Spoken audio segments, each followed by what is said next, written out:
show that tackles the big issues affecting the BVI and the rest of the Caribbean. Searches for answers to today's big questions and gives viewers a unique perspective on developing stories. Follow the big story with me, Kathy Richards, only on GTV.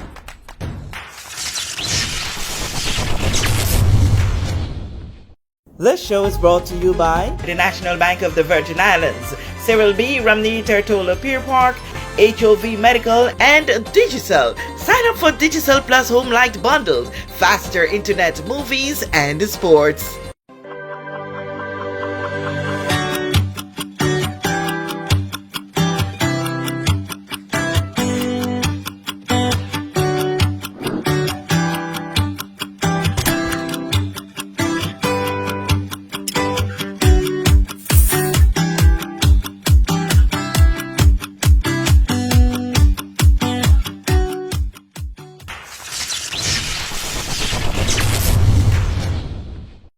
This is a big story. I'm Kathy Richards. I want to thank you so much for joining us for this edition. In studio with me is a pastor, but I must let you know he's not here to preach the gospel.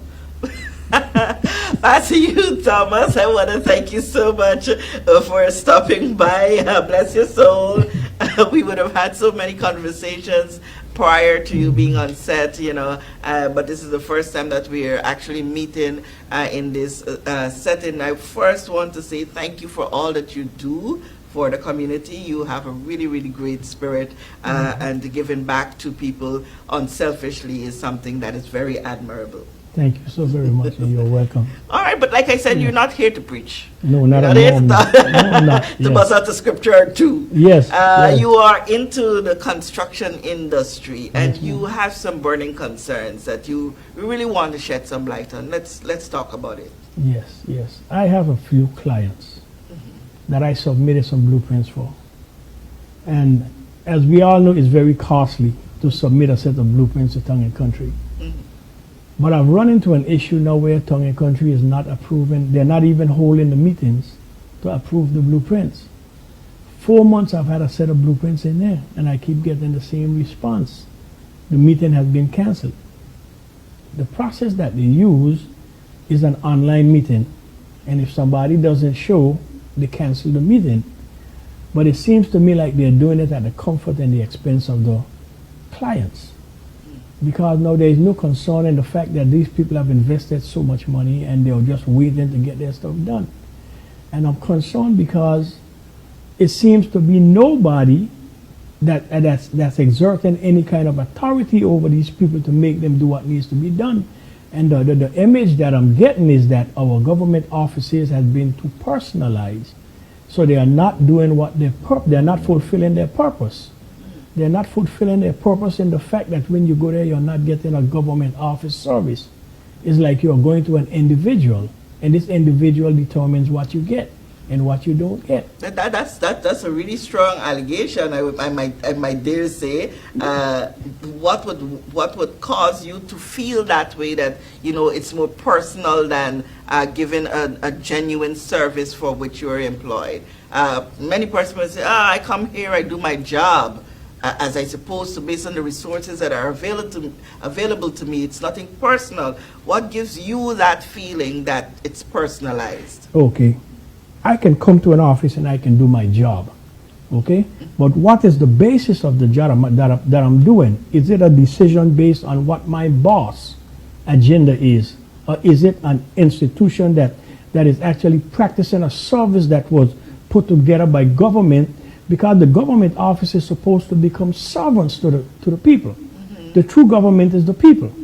And the government office is supposed to become a servant to the people. There's supposed to be a mechanism in place that if I submit a set of blueprints, there's a process in place for it to go through, not individual determination on what it's supposed to be and where it's supposed to end up.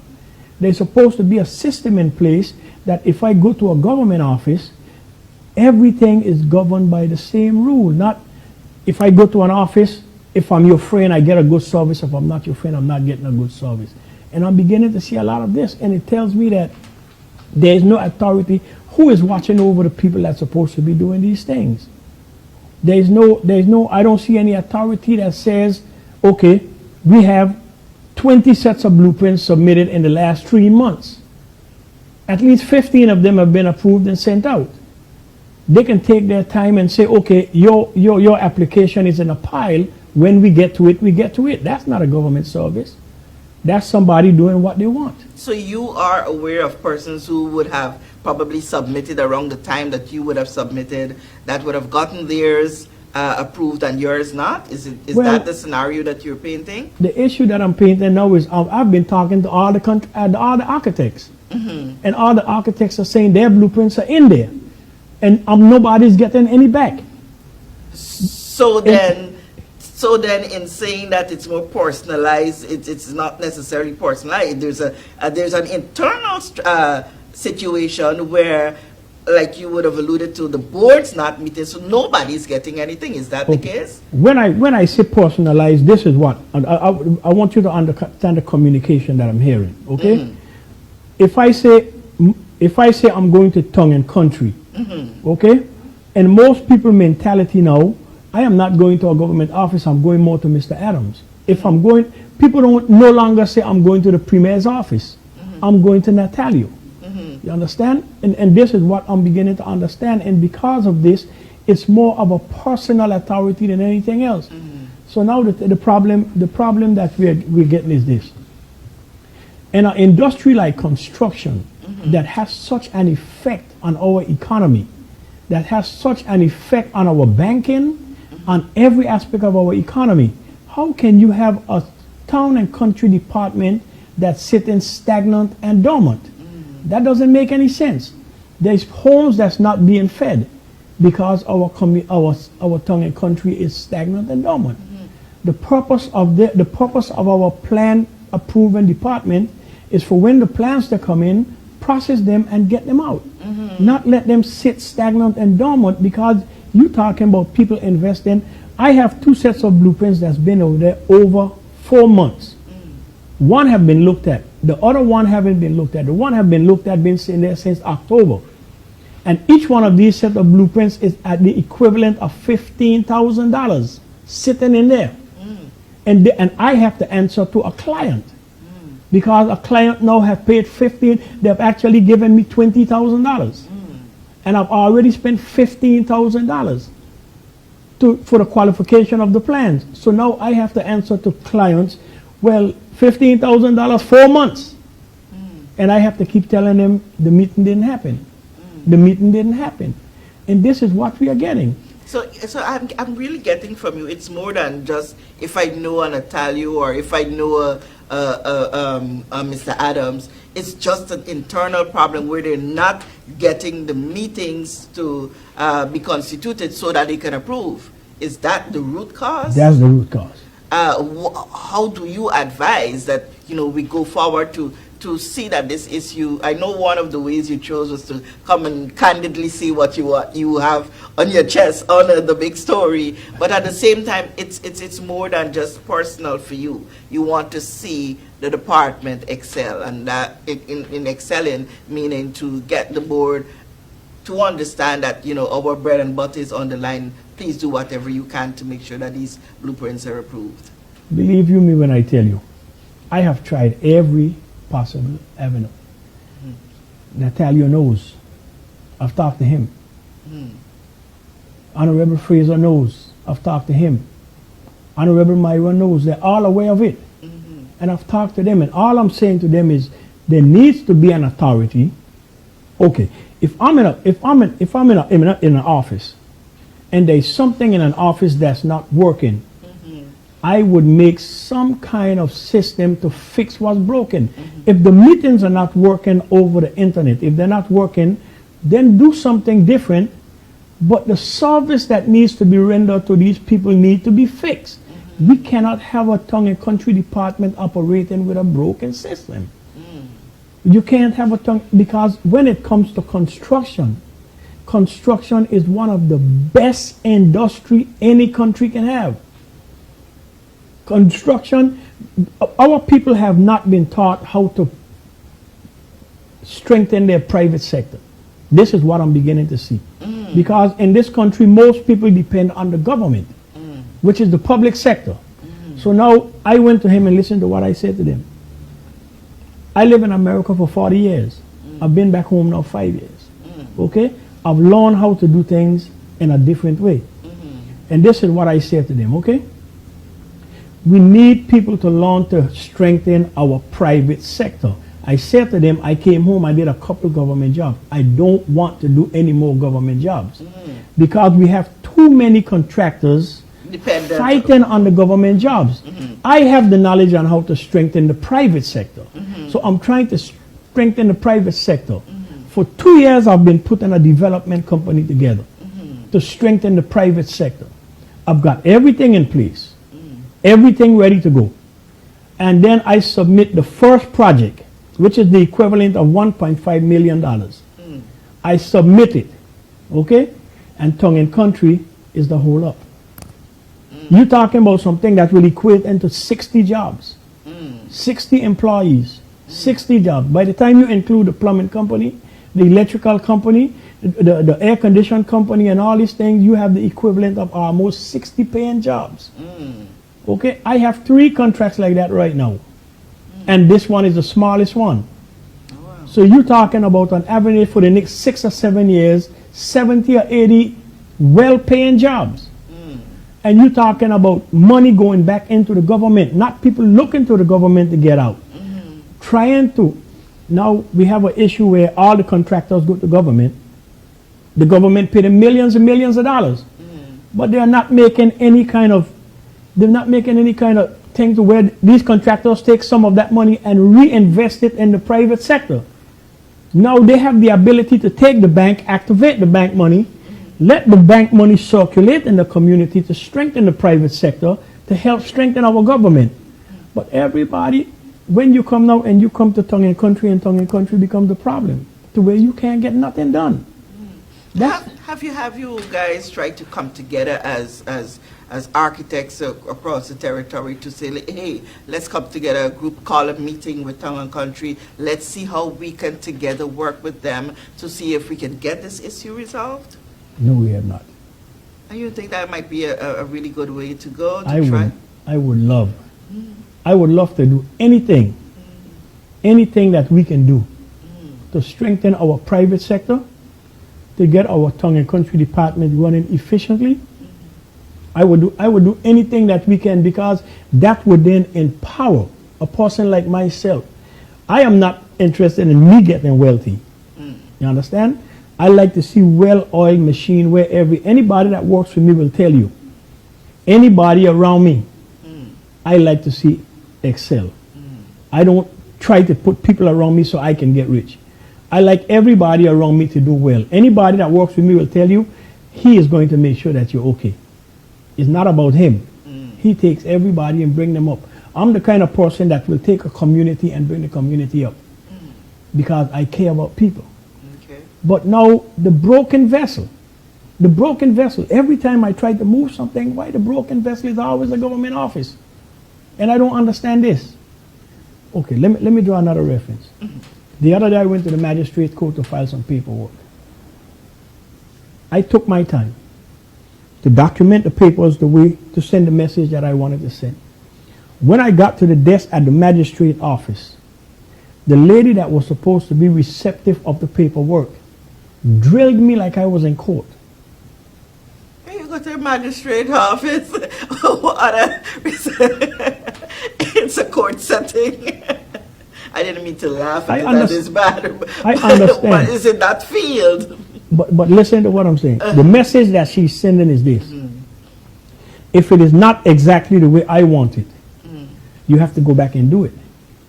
Isn't it something where they have a structure where you have to fill this line first, that line second? It's not like a form something, or it's something that is reliant on your ability to orate whatever it is that you have to? Okay. The majority of people that approach this, you have to understand something about the offices that government put in place. The people that's come into those offices, most of the time, they're not knowledgeable of what they're coming to. You are put there so that you can educate them, not to drill them, to help them. You become a mediator. Government employees are servants to the people, not an authoritative over the people. They are a servant to the people. Yes, you're not nobody's toy and nobody's thing for them to beat up, but you are a servant to the people in the fact that the people that come to your office is ignorant to the system. Okay. And when we are ignorant to the system, we expect to come to the office and be treated with kindness, you know, because we're ignorant. That's why we hire lawyers, because we're ignorant to the law. We're ignorant to they have been trained how to navigate the laws. So we need them because we're ignorant to the system. They're supposed to know the system. So your lawyer becomes a servant for you to work on your behalf. When I go to a government office, I'm going to a government office because they become the servant for me to get my blueprints approved. But when they begin to operate out of an authority that now becomes a hindrance to me, they're not doing what they're supposed to do. Okay. But I bet you would have had some good experiences at some other offices in government. Every last one of them. No man, can't be. Can't be. Oh, it can't be so bad. Believe it or not. Believe it or not. And this is the problem. As a preacher, I understand what's going on as a preacher. Okay. What happened is, even in church, even in preaching, when you slap a title on a person and they don't really understand what the title means, it causes them to operate out of a false authority. You understand? It causes them to operate out of a false authority. And now in the church, I'm going to use just a reference. And this was my experience. When I first got the title of deacon, I thought I had a position of authority in the church. You understand? When you see a man come to you and he tell you he's a pastor, most time they misunderstand what pastor means. Pastor don't mean that you have authority over the people. It doesn't. Is it you're a shepherd? You're a shepherd. You're there to feed and you're there to lead. You ain't there to, but guess what? When you go to a pasture, you see a flock of sheep and you see a shepherd. What's the valuable aspect of the field? The sheep. Not the pastor, but the sheep. But because they carry the title of pastor, they exalt themselves to a position of false authority. We are not, if you become a member of the church where I pastor, you're supposed to live your life. The only thing I'm there for is to help you. Not exalt authority over you, not try to tell you how to live your life. If I see you doing something that's damning to you, I can come to you and say, let me talk to you for a minute. And not tell you what to do, but show you what does say the scriptures so that you can better understand. Okay, I'm a contractor. I'm designing something for a client. When I take this thing to Tongue and Country, I expect them to expediently send it through. And I expect them to tell me what I need to fix and what I need to do, because I have become the mediator for my client. They have become the mediator for me between government. But now I find them operating out of authority where they are not the mediator. I'm begging them to do something and they can give me what they want. That's not acceptable. But now where is the people in authority that's supposed to be watching them and saying what you're doing is not right? There's nobody there doing that. So what you hope to get out of being this public about your concerns? I've tried everything private. Okay. I've tried everything private. Okay. And apparently it haven't been falling on the right ears. Okay. Hopefully by me speaking it on public, it would fall on the right ears. Okay. And then one of the things I've also learned as being a pastor, some things are done in the dark and they are not seen, so they don't get no attention. Okay. But when you shine some light on a subject Okay. and it becomes public, where everybody can see it, you will get a better reaction out of it. Okay. My intention is not to offend no one. Okay. My intention is not to hurt anybody. My intention is to make light be shined on a subject that the right people would move and do what needs to be done. Our intention is to make our country a better place. Okay. You know, because I could sit here and I could make all kind of accusations. The thought that we have become so political, that in our offices, they're using these strategies as political tactics. And the only people that's suffering from this is the public. while you in here trying to hurt somebody because you don't want them to be elected next time, you're going to hurt the public to get this person. And these are the kind of thoughts that would come to a person's head, whether they are true or whether they are not. Okay. You understand? The thoughts will still come to people's Yeah, you're not head. saying that that is what's happening. No. But those are the thoughts you end up getting when you fight for so long to get something done and it's not happening. Yes, Okay. yes. You begin to see it as a. I had a conversation when I had a conversation at the premier. I said I can't lie. You know, I'm not a lying person. I'm an honest person. I always tell the truth to the best of my knowledge and ability. But when I look at this thing, it almost seemed like an attack against your government. For your tongue and country department to hold one of your most valuable assets stagnant and dormant, it's almost like an attack on your government. Is somebody telling him to do this so that, no, these are the thoughts that come in your head, not saying they're true. Oh, okay. And these are the thoughts that you don't really want to have, Okay. but they're reality. Okay. They're reality. Well, Pastor, well, like you said, you've tried all that you knew how behind the scenes, and you're here to shed some light to see, you know, that now that it's out in the open for the public to hear your grievances, you hope that, you know, the relevant authorities will step in, do what they must, so that, as you would have put it, the handle would be off that is holding back all of these in this critical industry, the construction industry. I'm correct? Better said than I could have said it. All right. Thank you so much for stopping by, and I really admire your candid way of speaking. And like you said, it's only not to offend anyone, but to bring a light to a situation that you have tried so many times to deal with without coming to the public on it. Yes, ma'am. Okay. Thank you so much for stopping by, and thank you so much for the pleasure of your time joining us here on this edition of The Big Story. I'm Kathy Richards.